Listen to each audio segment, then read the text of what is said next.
I'm the loudest guy in the room, Patrick, reminding you, as always, keep your chin up, your tits out, and watch for the shoe. Ah! Ah! And my camera's not working. I don't know what it is.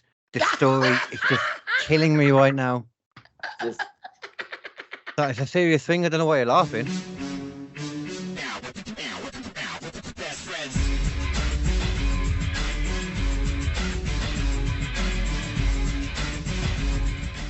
One. Yeah. Yeah! It is a glorious week here on Wrestling with Egos, and we will tell you why in just a moment. But I want to point out that something's happened tonight, Friday, September 15th, and it's sandwiched in between two monumental days in history. If you haven't, by the time you watch this episode, you'll already know what happened on SmackDown tonight. The Rock returned. You know, talked shit to Austin Theory, dropped to people's elbow, yeehaw. I want to point out something. 2 days from right now, one Brian Aloysius Kriego will be celebrating a birthday. 2 days ago, I celebrated a birthday. So 2 days before, 2 days after, and The Rock debuts right smack dab in the middle of our birthdays. Coincidence? I think not. Of course not. That could never be a coincidence. Of course not. No. Dwayne knows what's up. Yeah. Dwayne fears wrestling with egos. Welcome to the show, boys and girls. Come at me, bro. I promise. Let's go. Yeah, Dwayne, please don't eat me. He could. But you're welcome to be a guest on the show anytime, sir. And Yes. seriously. He needs to Yes. rub. Our Let's be Or fair. is- Yeah, because I honestly have a feeling I know what he would say on this show, much like he said to Austin Theory earlier tonight. Shut your bitch ass up. Lovely. My name's Patrick, and I am joined, as I am each and every week, by the funniest guy in the room, KD, and the And smartest guy in the room. everybody's favourite. Sorry, carry on. Yes. Yes. Funny catchphrase. Carry on. And the smartest guy in the room, Brian. Gentlemen, how it goes? B, even though I'm going to see you tomorrow night, happy birthday, brother. Happy And happy birthday. birthday to you, good Sarah. We appreciate it. Much Happy love. birthday, Mr. Brainy Man. Oh, God. And we'll celebrate Katie's in March. But Yeah. I wanted to start the show off by talking about something else monumental that's happened in wrestling this week. Because Tuesday was the very first day, pretty much in wrestling history, that a McMahon was not in control of WWE. Can I just kind of stop you there? I've heard this story a lot, and I don't know if it's the story that's doing this or something else, but it's giving me a splitting headache. My camera's not working. I don't know what it is. This story is just killing me right now. Just, That is a serious thing. I don't know why you're laughing. oh. What are we doing? Oh my God! What is the British equivalent of 911? Can somebody ring it up and just 999. 999? Okay, Okay. call it. Someone I've been call forgetting numbers. 999. I've been forgetting numbers and things all night, though. I don't know what it is. I've had like a stabbing pain going on all night. I don't know. I was out in the end. There's a lot of knife crime in England. I'll be here all week, folks. Be sure to tip your waitresses and try the veal. Hey, we're talking about British comedy. Try the fish and chips. Yeah. That's not comedy. Fish and chips is a serious business. Oh, I can imagine. It's not that nice, in all fairness. Fish and chips, You're everyone keeping makes that in it. your head all night, aren't you? Hmm? You're keeping that in your head the whole episode, aren't you? I don't know what you're talking about. Oh, Hey, all I gotta say is KD's comedy and his YouTube channel, KD Comedy, is definitely a cut above the rest. Yeah, man. He is. There's a reason we call him the sharpest knife in the drawer. Yeah, Yes. man. Damn I give you all the deep cuts. Yes, but speaking of deep cuts, and we're gonna get right down to the bone on this one tonight, and and it might get a little messy, because tonight we are talking about wrestlers past and present that no matter what, we just don't like them. No matter how hard they try, no matter how hard the promotion that they work for pushes them up everybody's ass. It's like the horse from Ren and Stimpy. No, sir, I don't like it. Well, I don't know what that horse is. I don't remember that part, sadly. Well, I need to watch more Ren and Stimpy. You guys inspired me when you was on about it before. Yes, you need to watch more Ren and Stimpy because Ren and Stimpy was freaking awesome. It was. But a lot of things have happened in the last couple of weeks that have really made me want to bring this topic up, because it's just like, and I'm just gonna I'm sorry, I hate giving this person credit because this was the muse for this topic, because on Monday night, for some unknown reason, talk about good idea, bad idea, WWE thought it was a good idea to bring back Nia Jax. Oh yeah, of course. And have her run roughshod over Rhea Ripley. Mm-hmm. And Raquel. All I want to say to begin with is it is a miracle from God that neither one of them were hurt. Legitimately. We're saying that after being in the ring with her for like a minute as well. Yeah. 5 seconds. Look at remember what happened to Becky's face. True. Nia Jax is about as clumsy and as unskilled and as dangerous in the ring as I am loud in conversation. And if you haven't figured it out by watching this show, I'm gonna pray for you, because I am the angriest guy in the room, the loudest guy in the room. And this is with volume control as well. Oh yeah, no, this don't work. not on me. Mute button fears Patrick. Enough said.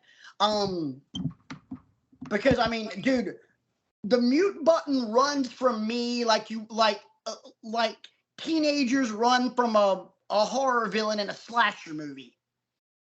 They don't run enough. If they did, then they wouldn't get slashed. Got the big machete, and we're going all Alfred Hitchcock. Did you know Psycho was the first ever film that showed a toilet flushing? Yes, I did. Oh, trust me.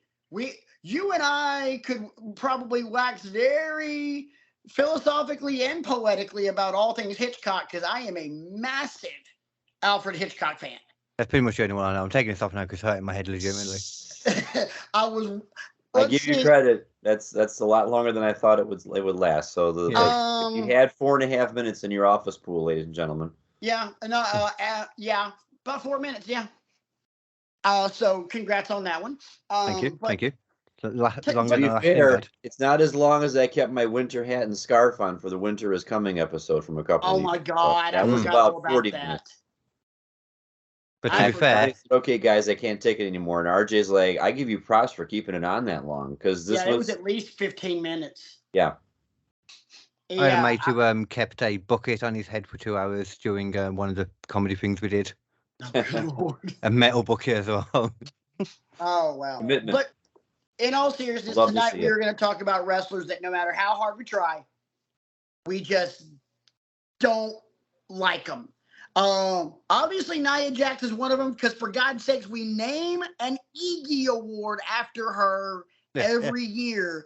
The worst wrestler of the year award. I would like to start with a layup, if I may. Go right ahead. I don't think I'm going to get very much pushback from the room on this one. Well, because my first one's a layup too. She was the first name that I thought of. And allegedly she's headed to WWE. God help us all. Jade Cargill. God. Oh. Yep. I'll just tell you why briefly. I'm sure you share the same sentiments as I do. I'll give her that she's good looking. I'll give her that she's athletic, but she can't cut a promo out of a paper bag. She's not really that good in the ring. She hasn't developed a moveset, and she uses those first two criteria as reasons why I should be champion at the expense of everybody else. And to me, that does not equate a star that I have to pay attention to, or a wrestler that I have to pay attention to, or care about, actually. It's Patrick, like you've said all the time. Do you make me care to see you get beat up?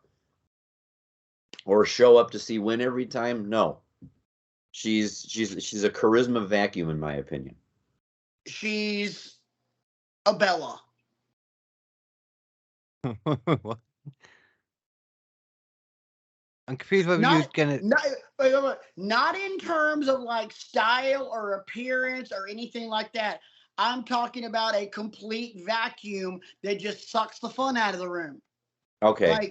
Yeah. No, like because at least the Bellas or the Garcias now, at least they worked at their craft a little bit. Like you look at where they started to when they left. Yeah. I muted myself. But I'm not saying we need to give them laurels for this, but they improved. Yeah. And why did they improve? Because one of them married one of the greatest wrestlers of this generation, and the other one was dating one of the most charismatic and polarizing figures in the history of the business. They said recently, apparently, that apparently the reason she broke up with him in the end, she just wasn't seeing enough of him. Yeah, sounds about right. You hate to see two kids not make it like that. Yeah. But yeah, I'm totally with you on Jade Cargill. That was not my layup. That was actually an even easier layup than mine. It's not because I am not with it. I disagree with it. Really? Yeah, I think you forgot this. I'm actually a Jade Cargill fan. Anytime she's in a match, it makes me want to watch that show more. Like she's facing Chris Statlander, it makes me want to watch it more. I'm not saying that she's the best or anything, but there's something about it that makes me want to watch her. And I think she'll do really well going in WWE. Like drop her in NXT, let her progress properly in the right place. Because right now she's at the beginning of her career. She's green as hell, but she shouldn't be on TV. That I have no doubt about. With her in NXT 3 years from now, hang on to your ass. Exactly, yeah. Because she has the athletic ability to be something top tier. But Katie, I'm going to take exception with something you just said. You said you disagree with us, and you used another person that she's going to wrestle, supposedly, to prove why you're a Jade Cargill fan. It's got to be something that Jade brings to the table that makes you want to watch her. It's not because she's going to wrestle Chris Statlander. No, it's not because she's going to wrestle Chris Statlander. I don't care about Chris Statlander. She could easily be on this list for me. Oh, well, then you and I are about to fight. I mean, you. Ding, ding, She's not on my list. It's not quite at that level. I have a lot more. Good. It really bothered me though what she did with the Blue Steel thing, the Zoolander thing at the pay-per-view. I was like, this is the first big platform for you, and why are you doing that? Because I was thinking that must be what she always does. I hate this new gimmick of hers. Get her off my screen.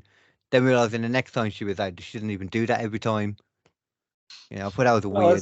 That's like Johnny Gargano dressing up as Iron Man for one of his matches. He doesn't do that all the time. He saves it for the big. Yeah, but he doesn't come down and pretend to fly to the ring, like putting his hands down there, like pretending he's Iron Man. I think we're getting a little too far afield here, sir. I'm still waiting for some more things to back up your time out. Cargill. Look, if we're going to talk about, people dressing up and it being weird and goofy. Kenny Omega dressed as fucking Sephiroth for Wrestle Kingdom this year against Will Ospreay. Really? Straight up dressed as Sephiroth from Final Fantasy VII.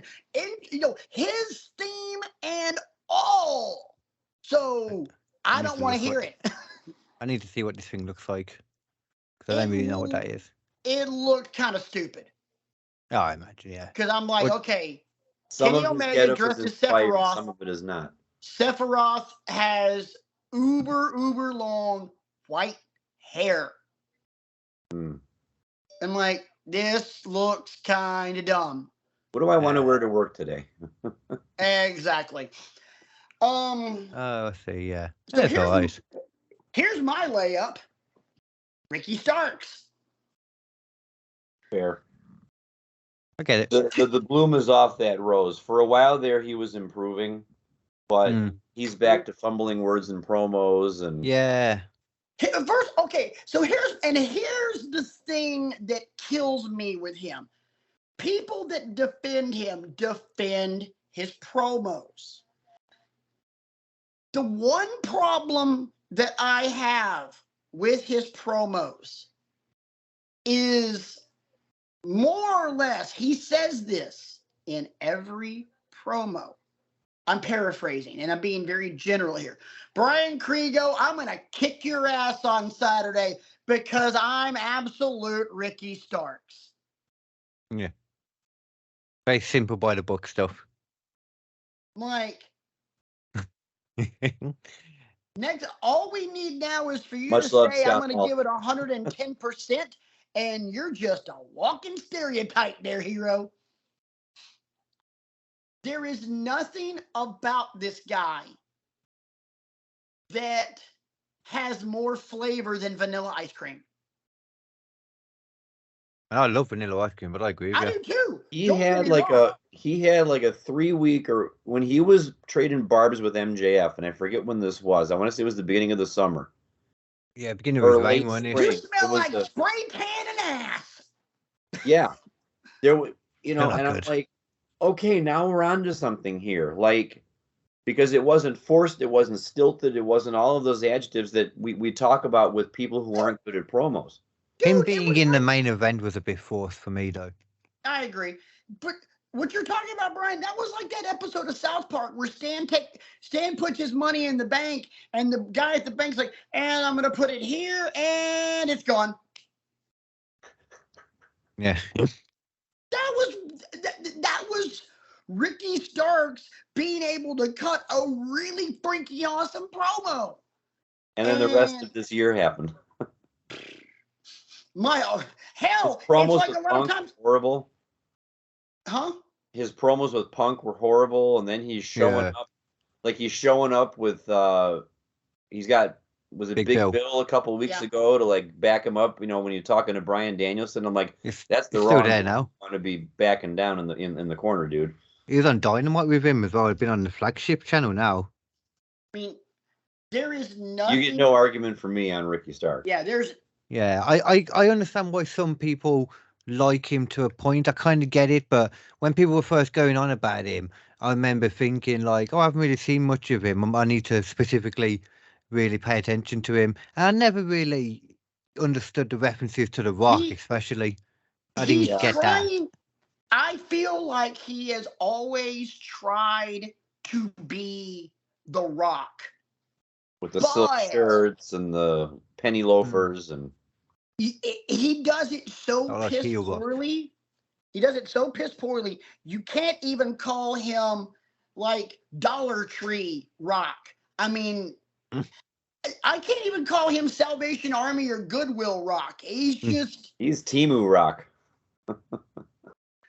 He's Wish Rock. Yeah. Yeah. Let me ask you a question about Ricky. It's a pebble. If he talked less, would you like him more? No. I would say myself at the moment. He's got a lot. I see the charisma. He's boring as dog shit in the ring. Yeah, I'm thinking more like, you know what, when I think of charisma for him, I'm thinking specifically of his ring entrance. I kind of get his charisma there, like with the stuff he does on the ropes or something, you know, with the music. I see the charisma, I see the potential. Yeah, and I like that as well. I like that pose. I see the potential and what they're going for, but it's missing a lot. It's like I've always felt with John Moxley. I get it, but it's missing a lot. There's something missing. I agree. You know, he's like a band that they got a great guitar player, their singer's aight, but their drummer is just an absolute shit show. Yeah. And that can bring the whole band down. Exactly. And it's just like, there's something there, but then there's something there that's just like, that's the perfect way to put it, actually. Yeah. It's like when our family used to play Rock Band all the time, and there was like 4 or 5 songs on the basic version of Rock Band that if it was my turn to do drums, I'm like, okay, if I'm on drums, we're doing one of these 5 songs, or else I'm not scoring well at all. Yeah. I've failed on a song on the drums in real life in front of people. It's not good. You do bring the whole band down. Oh yeah. Yeah. But it's Ricky Starks is the ultimate but in wrestling. Oh, he's got a lot of charisma. Yeah, but quick sidebar. My favorite Rock Band song to play drums on is I Think I'm Paranoid by Garbage. Great song. Because it's just got that mid-tempo where you can like get into a groove and you can hit all the bonus things and the fills and everything like that and just sit back and let everybody else do their thing.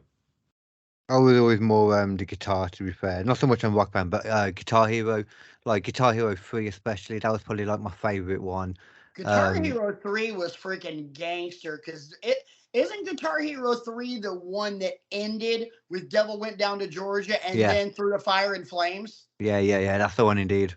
God, Through the Fire and Flames on Guitar Hero, even on medium, is the shit nightmares are made of. Yeah. I got through it once on hard because it wasn't good or anything. It was like, you know, almost failing a few times. Yeah, you pulled that one out by the skin of your ass. Yeah, exactly. My God. The one bit in the middle, like near the end, I think, where it's like normal people, we ain't got a chance. I had a mate who's like ridiculously good at games, and he was able to do it on expert, but not well. Like, he's crazy. Yeah. First off, that song in and of itself is just that it's inhuman to listen to. Just like, how? How do they do that? Well, they don't. That's the problem. They don't do that live. Like, they can't keep up with their own music. No. Like, when they do it, they speed it up, apparently. I do not know the guy's name. He's some Herman Lee. No, it's completely different thing. I want to say it's like he's either an Arab guy or he's Hispanic of some region, but he plays drums extremely fast with one hand.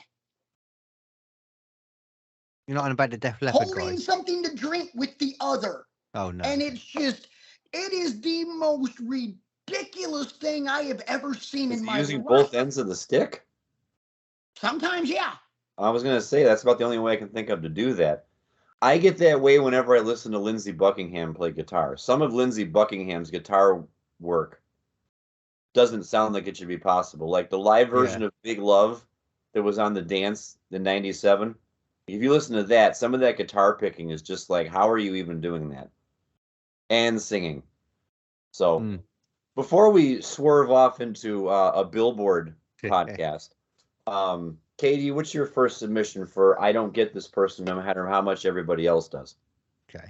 Okay, that's where I'll go for my first one. I think you probably heard me say this before at some point, but I will take any opportunity to explain why I do not like this lady. I don't even like her. I find her extremely boring, extremely overrated, and I'm more than happy when she's not on my screen. Bianca Belair. I find her so boring. I don't agree with you, but I can see that. Yeah. She's very plain to me. Like, she's just the most interesting I found her is when she's had that like couple of weeks being a heel recently, but it's kind of just disappeared now. See, I find her promos to be absolute just hot garbage. Yeah. but her in-ring work is good. I like watching her in the ring. Yeah. But yeah, I don't want to hear her cut a promo. You know, I'm tired of seeing the spot where people grab her hair and it makes her angry as well. Yeah. Yeah. I think the thing with Bianca was she's another one of these people that had a stretch where she was delivering top quality matches. She had a great dance partner. And there's also the inspirational backstory that she has. You know, the fact that a lot of young girls of color look up to her, which more power to them and all that. I mean, it's great to have a role model like that. I'm tired of hearing the role model story as well. I like everything about it now, But you get to a point where your character has to evolve. Yeah. All the great ones, all the people that we've talked about in our GOAT discussions have done that to a point. They've all had evolution in their characters and things like that. They don't stay one note all the time. Nope. Ric Flair evolved. You know, we may not have liked him for his whole career because, you know, he always got the girl and he always had the limousine and all this other stuff. But he evolved through the years. Same thing with Undertaker. Same thing with Shawn Michaels. Same thing with Cena. Same thing with Rock. They all evolved. What about Cena? So she's kind of going from with Bianca because she's not evolving. Yeah, she's kind of going down the Cena route more for me though. Like it's like, you know, Bianca wins low. Like she always just, especially for that like long period of time, just winning everything and just carrying on, not being a heel either. They could salvage it for me, but right now, no. Do we have some more? I got one. Okay. And I want to preface this by saying I have a great appreciation for this guy and everything that he has done in his career. But no matter how long he's been in the business, how many championships he's won, yawn. The Miz. Oh, I thought someone was going to say that. I don't find a single thing engaging about The Miz. Okay. The only time I have ever been drawn in to anything The Miz said was that one episode of Talking Smack where he went off on Bryan Danielson. Yeah. And that's it. It's a little different for me with The Miz. And I'm taking his career as a whole when I say this. I appreciate the fact that he was a reality star first who took his lumps, put in the work, famously got kicked out of the locker room, blah, blah, blah, blah, blah. But he willed himself into a front line. Yeah. I feel that exact same way. I can appreciate that. I can appreciate the fact that he is consistent. I appreciate the fact that he is one of professional wrestling's most reliable performers. Yeah. You respect him for that. He's bland. There's pockets of time where you care about what he has to say, like the promo that I gave you the one year for the promo battle, where he legitimately took Cena and Roman to task, and probably was like echoing the sentiments of a lot of people in the back. Like you always get those moments. Can I be honest? I thought I delivered that promo better than he did. Yeah, to be fair. I just wanted to do something different. Like this promo's never been done before, you know. Right. I mean, I get it, but The Miz is boring. I get it. You know, there's nothing about him that with the exception of his first championship reign, nothing about him that has ever made me want to pay money to see him either A, overcome adversity as a babyface, or B, get the shit beat out of him. Okay. For me, The Miz is just Yeah. I agree more so in the ring. Like very boring in the ring. Still exceptionally, he's one of the last true heels for me though. Like I get where you're coming from. I don't think I completely agree, but I totally thought somebody was gonna say the Miz though, just because I get it. Right. Like, I've always had an appreciation for him though. I don't know why. And here's where how far my appreciation goes. If we ever have a GOAT discussion on the Miz, he's in. Yeah, okay. He's one of the greatest that they've ever had because consistency. Yeah. Holy hell. It's like it's his superpower. Especially on the mid-card level. Like he's a consistent mid-card heel. Like he took the Intercontinental title and made it great for a while. Yeah. Yeah, I agree. That also had a lot to do with dance partners. Yeah, I mean, definitely. But Miz, I don't watch Miz feuds because of the Miz. Yeah, yeah. It's always the other guy. Yeah. You wouldn't be you wouldn't be wanting to watch his matches right now if it wasn't for the fact he was against LA Knight. And even then, you're not too into the matches. You want to see the promo stuff more. Pretty much. I mean, I didn't really give 7 shits about his feud with Ciampa, except for the fact that it was Tommaso Ciampa. Yeah. So the final 3 that I have, I'm going to give them to you in ascending order of, what did you say? Because I think some of these are going to surprise some people. Okay. Or we can let you know if we had any on our list as well. Well, I'm not going to give them all 3 at the same time because that's not fair. Yeah. I'm going to start with one of the more controversial ones on this list, probably. Charlotte Flair. I think and I agree. I'll tell you why. You can react how you're going to react, and I'll just tell you why. I feel like we talked about Ricky Starks not showing, or Ricky Starks not evolving, and Bianca Belair not evolving over time. When I was sitting down to make this list, names kept popping into my head, and I thought to myself, well, what about Charlotte? Because really, yeah, she's great in the ring. But when they turn her face, she's not really good at playing a face because of how she talks. Yeah, because of how she carries herself and how she talks when she's cutting a promo and everything else. And the minute somebody dares to call themselves an equal to her, you can tell she's acting as if she's affronted by that. You know, like, don't you know what my last name is? And don't you know, that kind of thing. But that's just a little too one note for me. And the last, and I dare say the last 3 or 4 years, she's been rudderless. You know, because there's other fish in the pond now. Asuka's in the pond now. Raquel Rodriguez is in the pond now. Rhea Ripley's in the pond now. Like, people that are just as good. Yeah. You know. And people have been bored of still in the pond. People have been bored of her as well now because it's just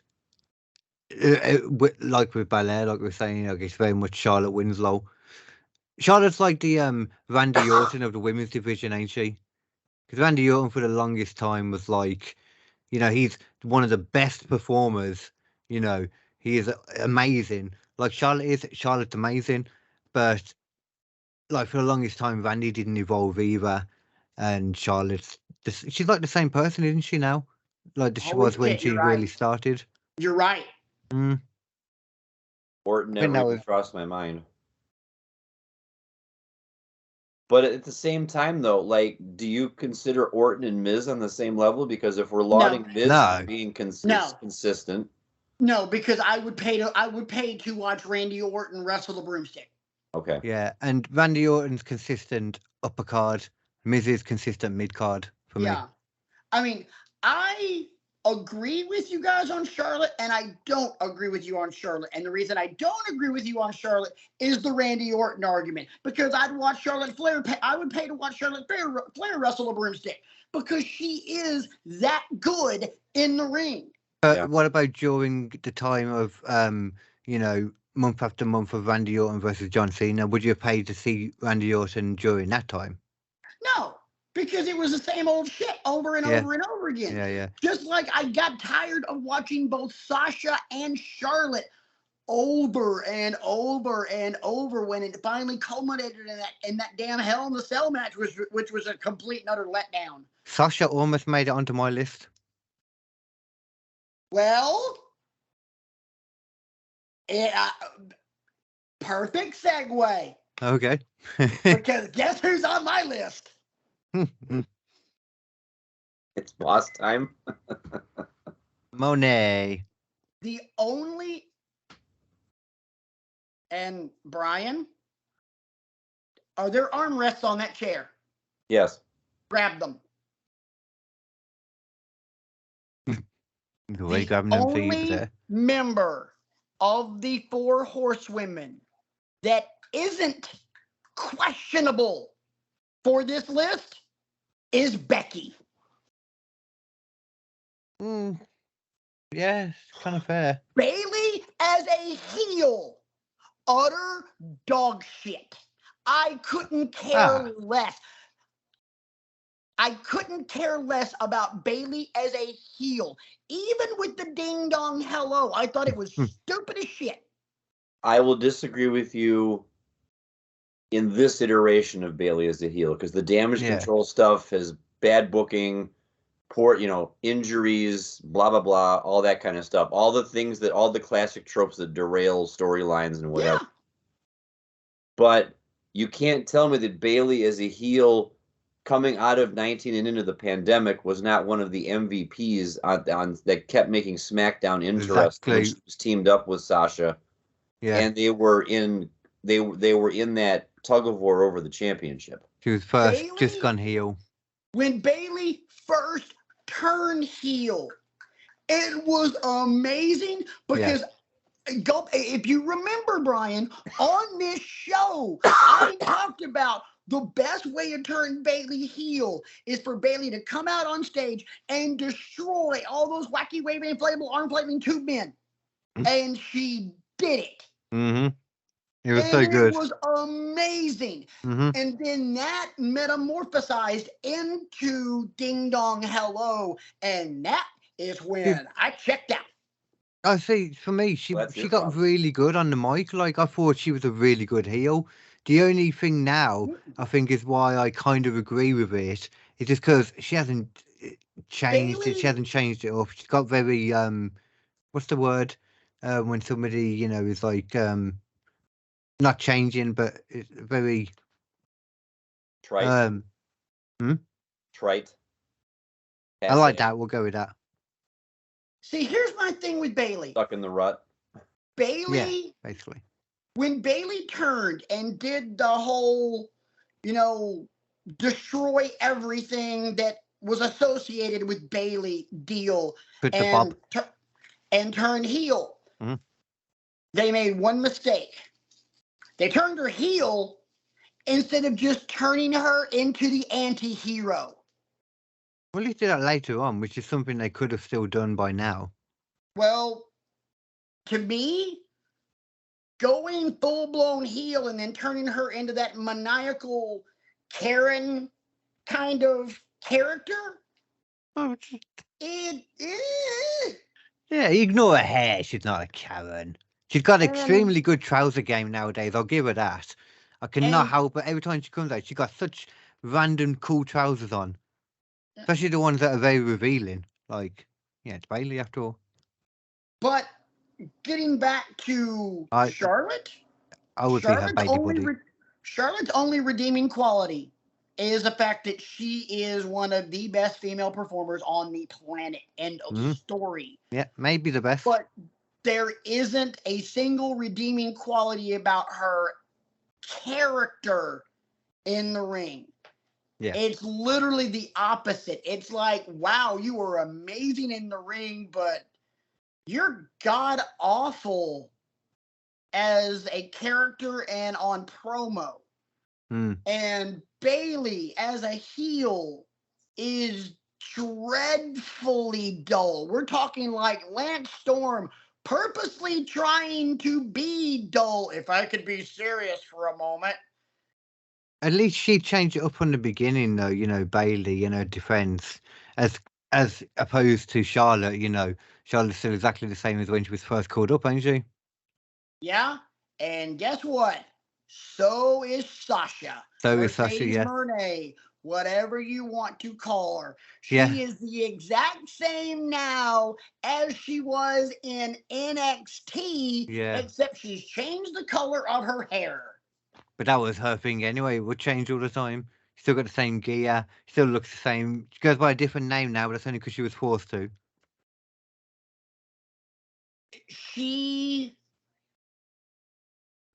That is someone that's along the lines of Ricky Starks.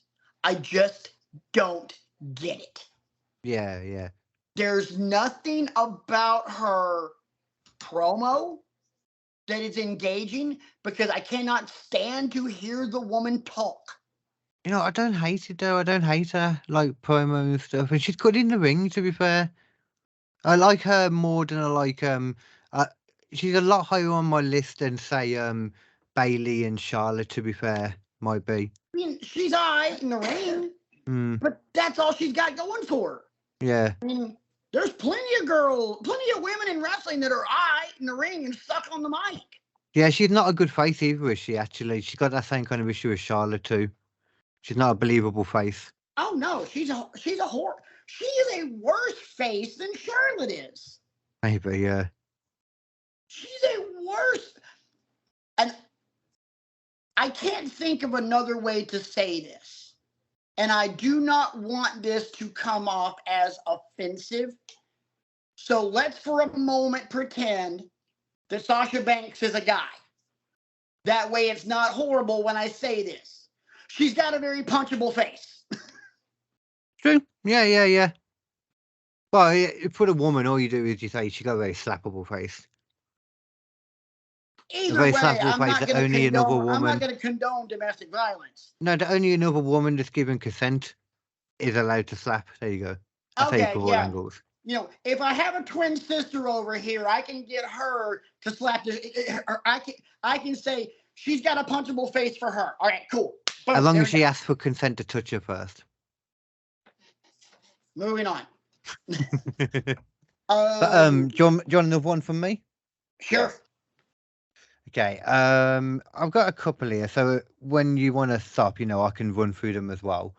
But I'll go to the next one here. I think this is one that a lot of people will agree with. I don't think it's going to be confusing or polarizing at all. The Bucks of Youth. Oh, that's not going to be polarizing at all. No. I have never understood why people like them. I heard so much about them, and then I finally watched Be the Elite. Never understood why people like that. Matt Jackson especially is worse, because at least Nick Jackson is really good in the ring. I do enjoy seeing him with his stuff, but I hate their gimmick in general.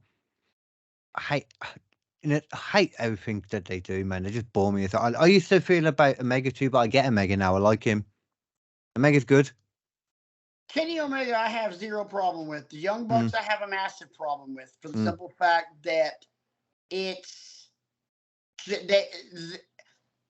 what they do in the ring, there are few people better than them at what they do.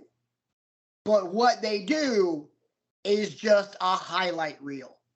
You know what I'll say for the Young Bucks? I respect them a lot because at the same time I do respect them a lot because they're probably the people that have managed to get the furthest in wrestling with the least talent. Here's why I respect them. All the crazy, stupid shit that they've done, and neither one of them are dead. Yeah. You can say that a lot about the AEW roster though as well, couldn't you? Yeah, this is very true. But because they're all Christian AF. Yeah, I mean, you guys know how I feel about faith, so I got absolutely nothing wrong with them being Christian AF. So I don't know how you feel, but at the same time, I have no issue with it either. I'm just saying they've got the protection, so they can do the stupid stuff, and they've got the extra layer of protection. Yeah.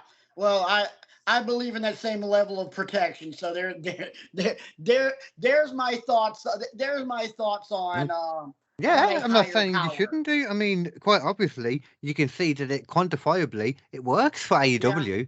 Yeah. So if anything, it strengthens the the belief. But yeah, I mean, I agree with you on the Bucks. They're a highlight reel. Mm-hmm. They do some really flashy shit, but personal preference, I'm not. And I have referred to them on this show as this before, and I think it's a fair analogy. They're the NBA slam dunk contest. Okay, I get that. They're the slam dunk contest. Yeah. Really cool to watch, but there's really no substance to it. It's not a game. It's really cool. It's not actually. We're talking about practice. Yeah, it's not actually basketball. Right. Yeah. Yeah. I'll tell you one thing I do like, though. I will give them props for one thing I do like that they do every now and then when they pull out the thumbtack shoe. I like that. I hate that. I think that is dumbest freaking shit. It seems very dangerous, but I like it. And you have to give them respect as well for they must have been, like very integral with making AEW. Oh yeah. Even though I think Tony Khan had already kind of come up with the idea before he brought them in anyway. Yeah. Here's the reason I hate the thumbtack the thumbtack Jordans. I have never in my life been able to bring myself to pay $200 for a pair of shoes, and then they're freely going to buy said pair of $200, $300, $400 shoes and wreck them by hot gluing thumbtacks to it. They wreck them by wrestling in them full stop, really, don't they? Well, yeah, that too. But I'm just like, seriously, maybe that's me being the old guy yelling at clouds. But that's a waste of money, bro. I'm guessing then you don't have too much of an issue with Darby Allin's thumbtack skateboard then. They're quite cheap, you can get a skateboard quite cheap. I don't necessarily have a problem with that because it's part of Darby's presentation. Yeah. That doesn't cost a load of money. Right. Well, costing a load of money for that particular instance is irrelevant because it makes sense. Mm-hmm. And the thumbtack Air Jordans, not so much. No, because as soon as you put your foot down, you get stuck in the ring, and then you just bug it anyway. Pretty much. B, I know there's two more on that list that are going to be controversial. Oh, nice. I'm trying to figure out which one will get more of a reaction out of the two of you, and I'll save that one for the end. I really feel like the tag team is going to get more of a reaction. So I'm going to go with early days Shawn Michaels next. Okay. I'm talking pre-96, 97 when I woke up and realized what a massive talent he was. So we're talking Sherry era Shawn. Yeah. Oh, I'm totally with you. I thought that would get more of a reaction out of you guys. I mean, it's really before my time. It's really easy to have that point of demarcation where he left and went away and was born again, and he was a much different person to work with. But just the ring attire and the pomp and circumstance and the perm and the. But this, was he more like akin to the rocker style still at that point? No, he was getting out of it because genetics was wrong by this point. But he'd already done the barbershop through the window thing. Yeah. This is like 93, 94, 95, 96, where he was starting to become a workhorse. I was too young to realize this. It's only in hindsight that I can appreciate a little bit.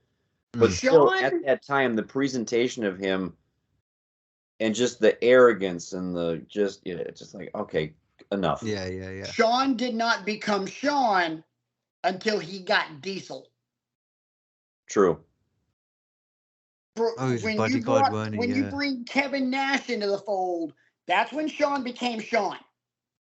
Everything before that, I couldn't agree with you more, Brian. Even then, I even after Diesel came into the picture, even after Nash, I still took a while to, you know. You're right, but that was the start. Okay. That was Yeah. kind of like that was the jumping off point for the Shawn Michaels that we all know and love and regard as the greatest of all time. It's kind of, for me, like when I look back at it, because obviously I didn't really experience it in real time. I was still a bit young for it then, or young enough, you know, to really. Well, I mean, like Yeah, we during a get lot your of point, dude. We get your point. that. Okay, I'll move Yep. on. Okay, my bad. Yeah, it seems to me that more like maybe around the Montreal Screwjob is kind of when he started popping off more, because it was also like DX time for me. Like when I watch it stuff back, I don't care about that time from like the beginning up until before the Bret Hart stuff. It's when you get to the Bret Hart stuff, it feels like more Attitude Era Sean, and that's what I like. I was a fan of Attitude Era Sean. KD, you got any more? Because I do. I've got my last one, and it's a doozy. Okay, I've got a couple here that I don't think some people will like, but here we go. This is going more towards AEW side now. I'll start with this one, I think. Another one that people bigged up before he came. Apparently there was a big war between who was going to get him, AEW, WWE, and finally got him. And I just don't really get it. And every time I see him on the screen, I don't care. I care about his partner more than him. Jay White, the old Switchblade. I will disagree on that one. He's boring to me.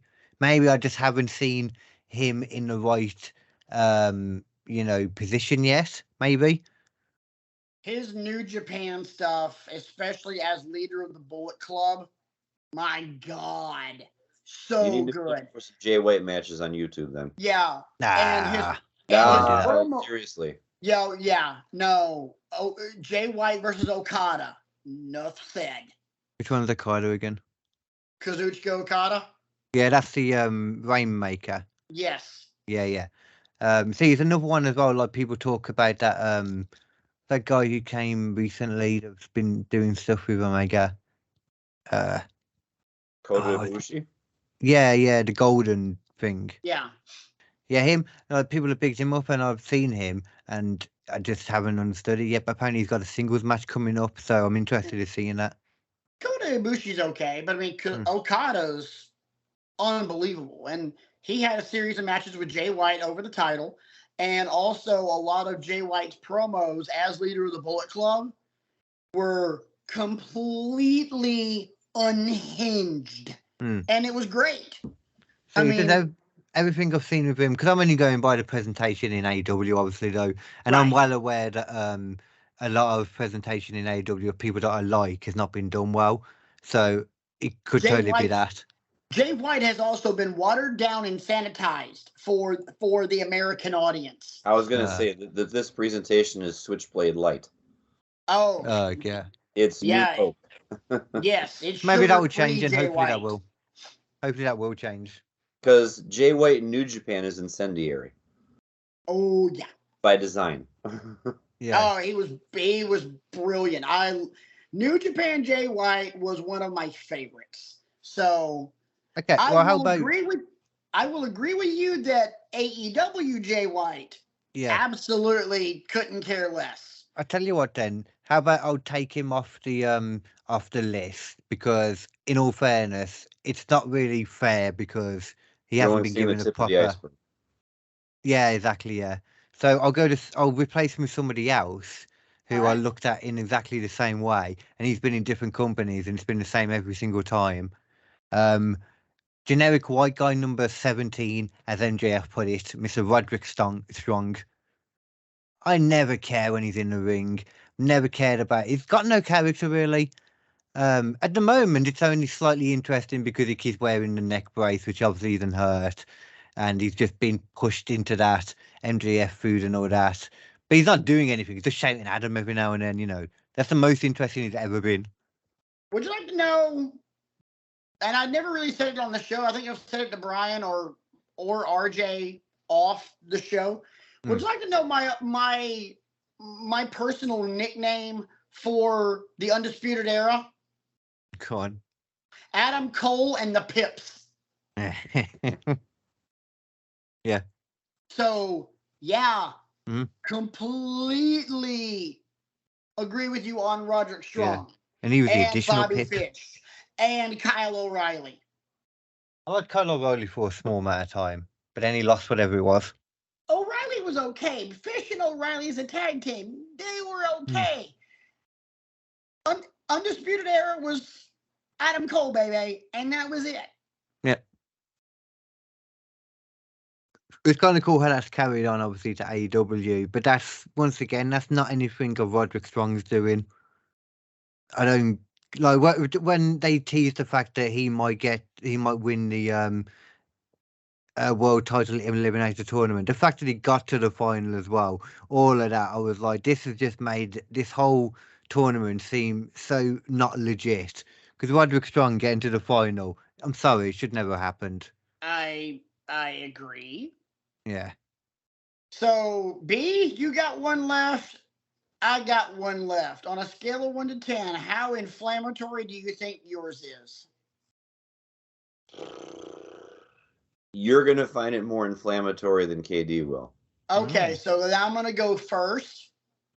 And you might not even find it inflammatory. I may be overselling myself, but... Well, I'm still going to go first, and we're going to hope that we end this show with a hell of a reaction. Here's mine, and I think mine's a doozy because...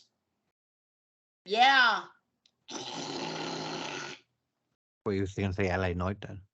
No, he's long since retired. Bret Hart. Wow. The angry man. Explain your decision, sir. Here we go again. Tidy Whities, vanilla ice cream, clean linen air freshener, basic white girl stuff. Yeah. Generic white man who's really good at wrestling. Don't get me wrong. What he did was as precise as machine work. He was an artist. But I didn't give 7 shits. Yeah, there was no heart behind. There was nothing. Yeah, literally, there was no heart in Bret Hart. Yeah, it's ironic. There are 3 matches in Bret Hart's career. Check that. 4 matches in Bret Hart's career that I truly gave a damn about. And I'm going to assume you're going to say that wasn't because of Bret Hart, though. No.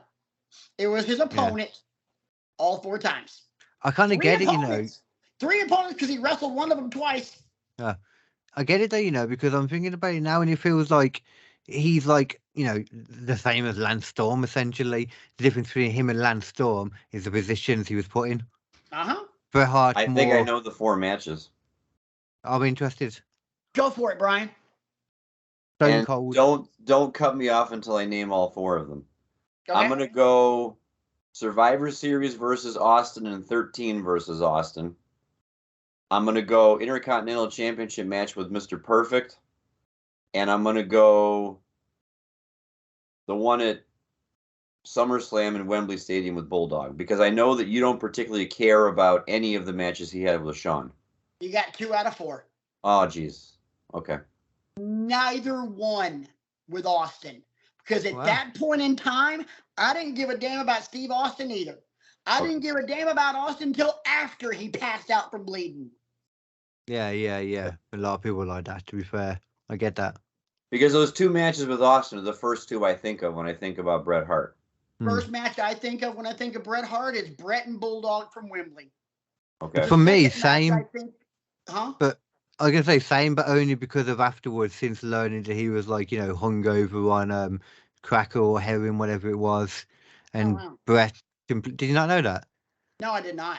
Yeah, Bulldog was Brett talked him through the completely. whole match. Yeah, Brett took him through the whole match. Bulldog said right at the beginning of it something like, I can't remember what to do or tell me what to do, something like that. He just Okay. completely blanked it all and heart. So respect him. Yeah. So match number 1 is Brett and Bulldog, SummerSlam Wembley. Mhm. Match number 2, you called that one as well, Brett and Mr. Perfect from SummerSlam 91. I could The imagine other why 2 that'd be good. matches are the same guy, Brett and Owen, WrestleMania 10, and then Brett and Owen later that year in the cage for the title. Mm. I always forget about him and Owen. Mm. Because I don't know keep why. in I mind, know I shouldn't. keep in mind, we did a what if episode on this show. And I asked the question to Brian and RJ, what if Owen never died? And RJ said it before I could. If Owen never died, we're not talking about Bret Hart. So, although it's hard to say though at the same time because the rose-tinted glasses, because unfortunately, remember what he was doing when he did die? He was a superhero, do you know what I mean? Right. But They didn't exceptionally respect or appreciate what they had with But there Owen, I were don't plans think. in place, yes, Were there they? were as I plans into place. recall, And to give him another push. Oh, okay. And for the record, Brett wasn't even the best wrestler in his own damn family. No. He was Owen's bitch. Hmm. And neither of them can hold anything up to Natalia, let's be fair. And she was almost on my list as well. He's a laugh a minute, folks. So yeah, and honestly, I wouldn't have faulted you if you would have put Natty on your list. Mm-hmm. She's the same. So B. I don't know if you'll fault me for having this opinion, but I know how high in regard you hold these gentlemen. For me, it's more about their style and how I just never could get with it because they just weren't my cup of tea. They weren't my bag baby, as Austin Powers is fond of saying. I have a baby. bad feeling I know what you're about to say, and if you are, I'm going to go off. I'm not sure. The Road Warriors. Never mind. That's not where I thought you were going to go. I appreciate them because we've talked about them before. I believe we did a GOAT discussion about them. They achieved success in every promotion they were ever a part of. Mm. They ran the roost as far as tag teams and you name the promotion. They were scary dudes. Yes, but we're talking about late 80s Brian would never gravitate towards a tag team like them. Oh, okay. So And it's then- already something you've done, even like hindsight, Brian, now I can appreciate them for the miles they put in and the territories they worked and all that kind of stuff. That's and how not what they were it's able to about. go all over the place. See, I'm not going to go off on this, but I'm also not going to agree with you at all.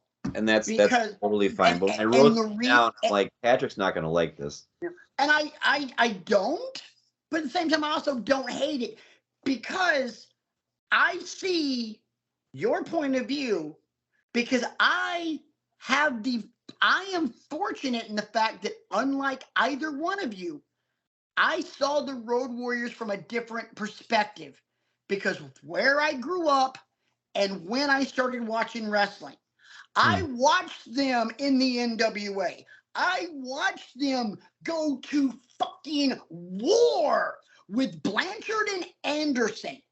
I've heard about that. I saw the scaffold match against the Midnight Express when Jim Cornette broke both of the damn legs. Yeah. I saw all of that in its fucking glory. Yeah. And the Road Warriors, while they were never the greatest in-ring technicians, the Road Warriors had that aura. Like Mike Tyson in the early 90s, up to the mid-90s. Tyson's coming to the ring to box somebody. That sumbitch is going to die inside of 3 minutes. And the Road Warriors were the exact same thing. that legit like these guys could hurt people kind of look to Yeah. them. Like you just knew. Like, you know, in the NWA, they'd kick up Iron Man by Sabbath and shit was on. I think with them, for me, it's the same as Shawn Michaels, the early Shawn Michaels. I can't really have a fair opinion on that because the only stuff I saw of them, well, to be fair, I'll say from when I did see them in the Attitude Era and that in WWE, I actually quite liked them. I was like kind of drawn to it, and then I remember like watching the whole as terrible, as terrible as I know it is now. I remember being drawn into the whole. Remember Hawk being on top of the Titantron and that with Droz and stuff. Oh, Yeah, They're another one, KD, where you need to carve out some time to go back and watch some of the NWA stuff because you'll get more Yeah. appreciation for them because they were shells of themselves by the time they got to WWE. yeah, I'll yeah, give you the first Because match. Hawk was not in his right Yeah. mind by that point. yeah. I've heard a I'll- lot about them from Jim Cornette, so I feel like I know a lot of it anyway. I'll give you the first match to start with. The very first War Games. Be interesting seeing a War Games actually. Yeah, that's one thing I'd be interested in looking at. Vile. It was vile. I do like my Hawk hardcore wrestling. There and is- Animal did to J.J. Dillon. On the WWE Network, if you've got it over there, there is a collection Oh, I do. of Cool. all Okay. the War Uh-huh. Games matches Oh, okay. going What back they to did. inception. What they did to James J. Dillon in the very first War Games match was fucking criminal. Yeah, I might actually watch that. I enjoy gimmick matches. They can like they're timeless for me. Okay, I don't think you understand this about me. I love gimmick matches too, but Brian will tell you I have a massive hard-on for War Games. I can War understand it's like an Games ultimate is my gimmick. shit. It's Mm. yeah, we're talking. You need some roomy boxers for this hard on. Yeah, I love me some War Games. Much like Brian loves him the Rumble. Don't get me wrong, I love the Royal Rumble too. But when WWE announced that they were bringing back War Games to NXT, Brian can tell you I was giddy. I was about as happy as if my girlfriend's 15-year-old daughter were to be handed Taylor Swift tickets right now. enough. Jim's daughter would be losing her shit in the same way that I lost my shit when I found out that War Games was coming to NXT. When William I Regal, still have the text messages on my phone. when William Regal's dulcet tones said the words War Games, Who did it better?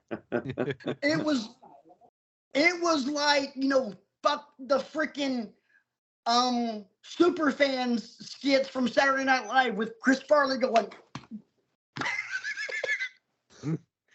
How did you feel about it in execution though?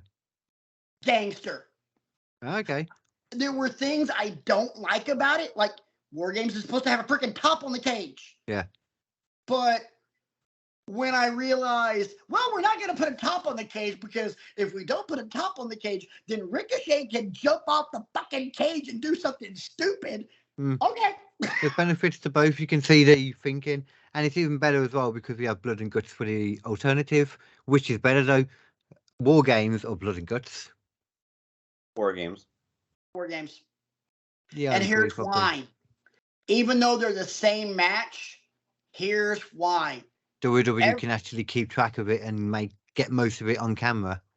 Well, that Rather- too, but Rather than the WWE Young Bucks kicking. WWE has built it up better. Every Yeah. War Games match they did, whether it was in NXT or WWE, you gave a shit about that match.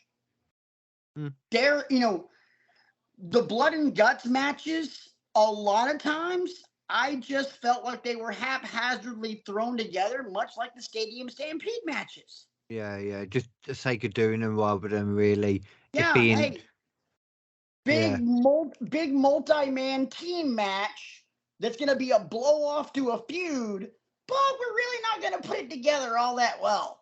And just do it on a random Dynamite as well. Yeah. So, Patrick, Yeah. who was your last one? I didn't have, that was it. Brett was. Oh, Brett. Okay, yeah.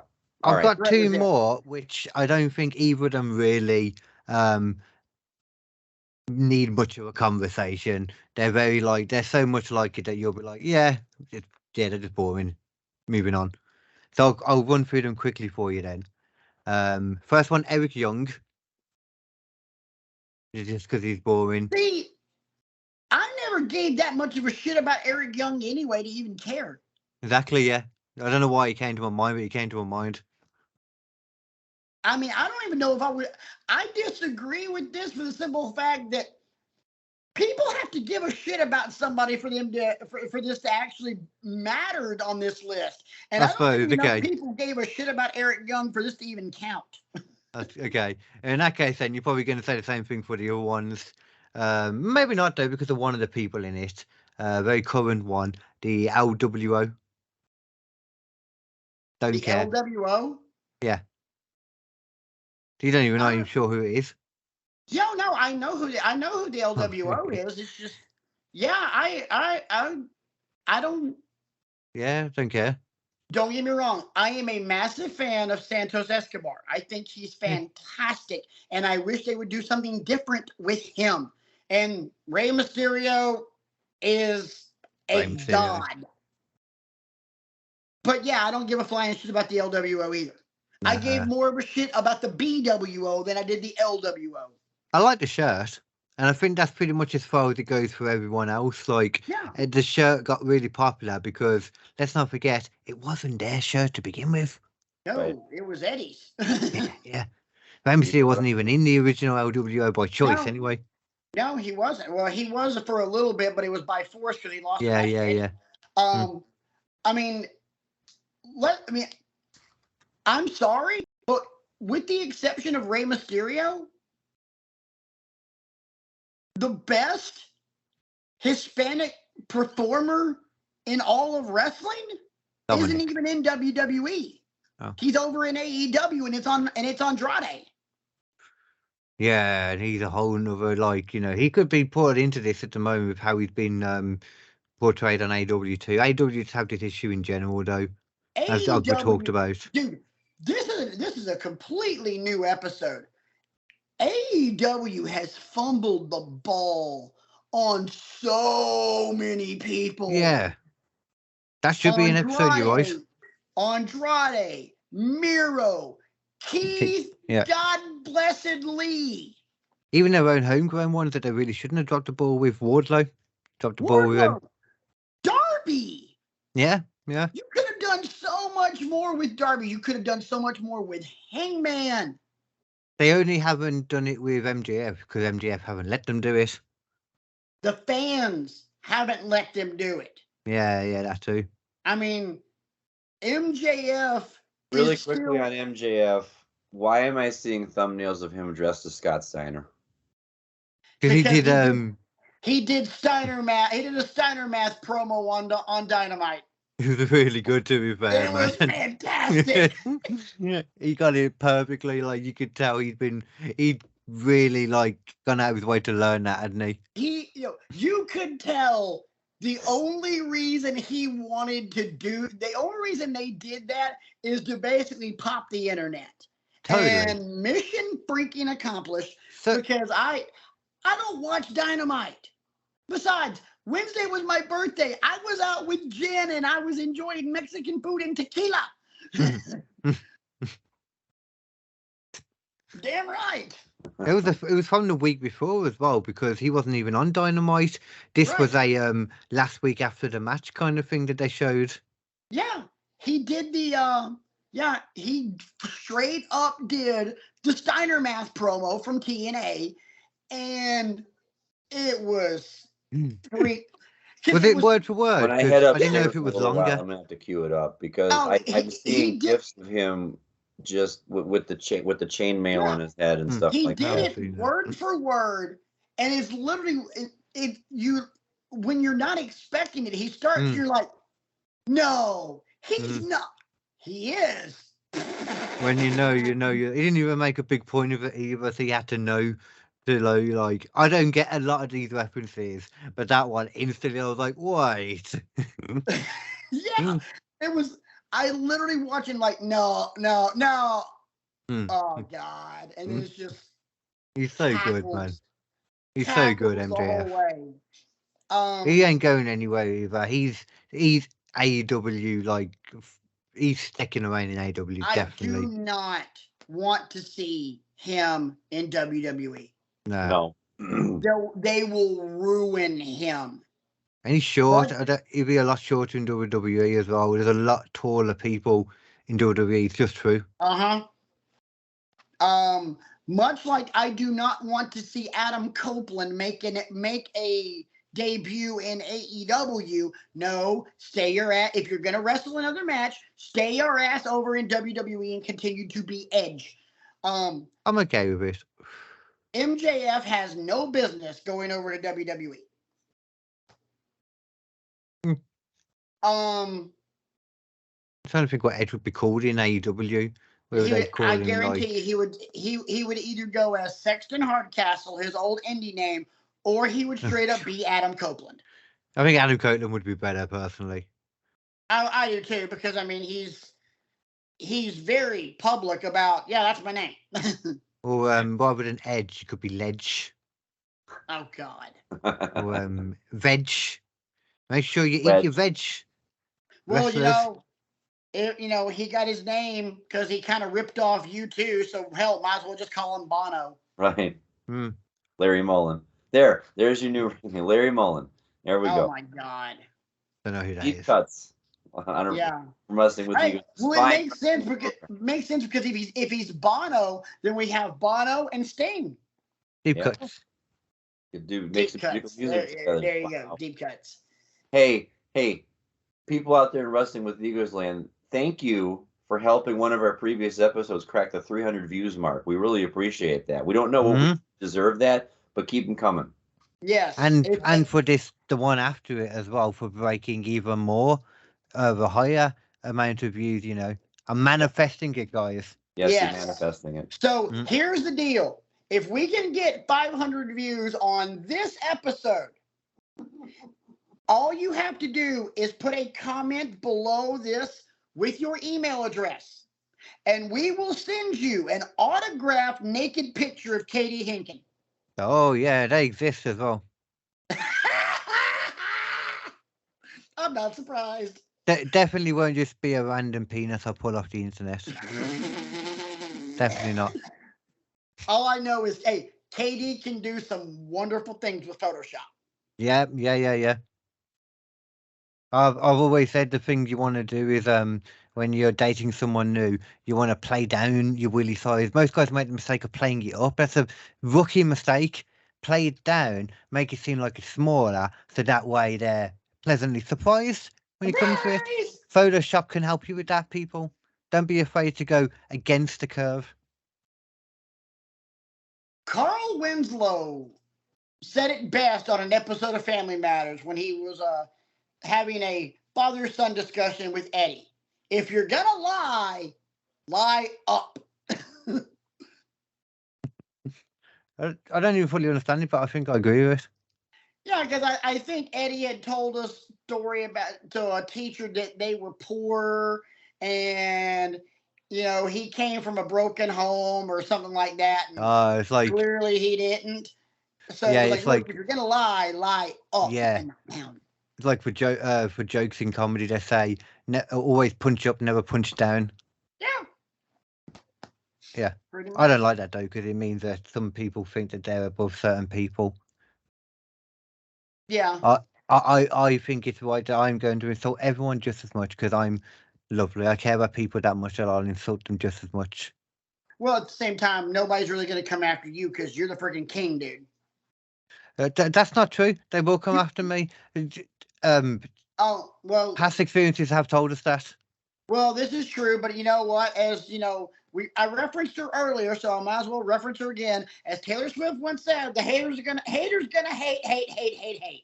Yeah, man. Success is not measured in love or money. It is measured in how many haters you have. One did threaten that they were going to stab me in the head recently. I saw them earlier, and they had a knife, but then they must have put it down or something because it disappeared out of their hands. I don't know what happened to it.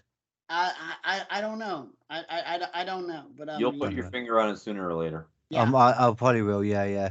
Maybe when I lie down for bed. It's like a splinter in your mind right now. You just can't figure out what happened to it. Yeah. It's like a stabbing sensation that just won't go away. Yeah. Mm-hmm. Well, look at it this way. At least that stabbing sensation is in your noggin and not anywhere else, because then you know, you have to take some like a specific kind of medicine to make that go away. Yeah, and I don't want that. No. Again, anyway. Well, getting to the point, we want to thank you very much for watching this sterling episode of Wrestling with Egos. However you're consuming us, whether it's on YouTube or on our many myriad podcast platforms, Spotify, Apple, Amazon, iHeartRadio, thank you so much. Getting to the point. That was great. Yeah.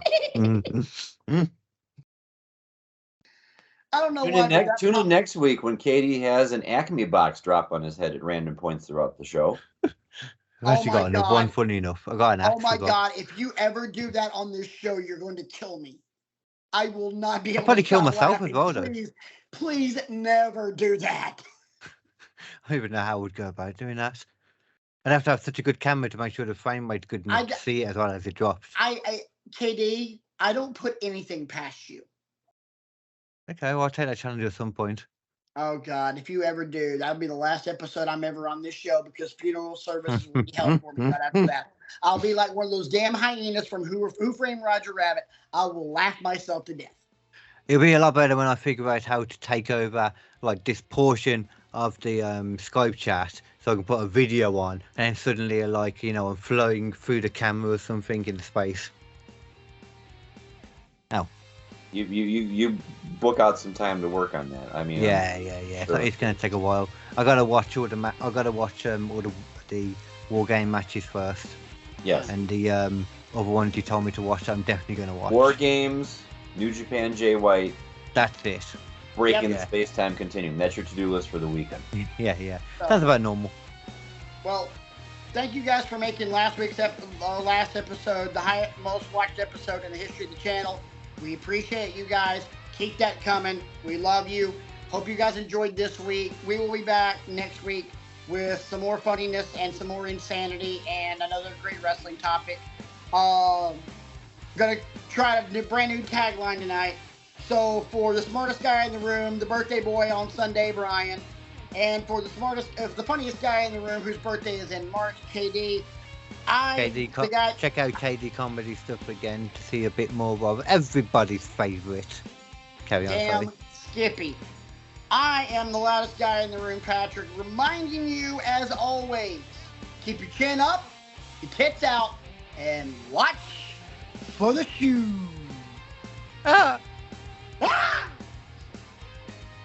This is where I needed the kid to be here and have one of her insomniac moments, so she could have a flip flop standing by to just chuck it. Yeah, there you go. Yeah. But I'll try and see if I can get a foot to fall into frame or something. Yeah. That would be possible. Like have a foot come down and squash the camera. We'll see you guys next week. Much love to you both.